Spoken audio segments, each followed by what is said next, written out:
తోటకూర అండి. ఈరోజు బాగా లేట్ అయిపోయింది కదండి, అందుకే ఇంకా తోటకూర కోయలేదు. తోటకూర కోస్తానండి ఇప్పుడు. పెనం పెట్టానండి స్టవ్ పైన. కొద్దిగా ఆయిల్ అండి, కొంచెం జీలకర్ర, కొద్దిగా ఉల్లిపాయ అండి, వేగినాయండి. కోసి పెట్టుకున్న తోటకూర,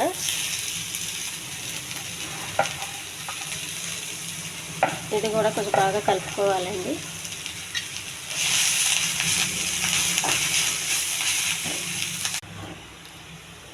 ముందుగా ఉడకబెట్టుకున్న పప్పు అండి ఇది.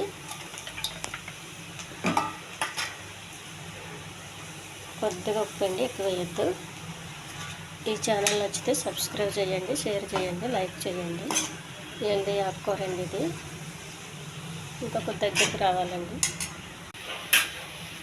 తోటకూర రెడీ అయిందండి.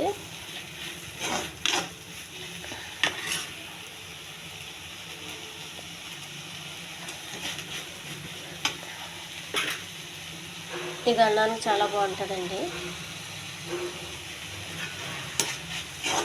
ఇందులో పప్పు వేస్తే ఇంకా రుచిగా ఉంటుందండి. నేను పప్పు వేసి పెట్టాను.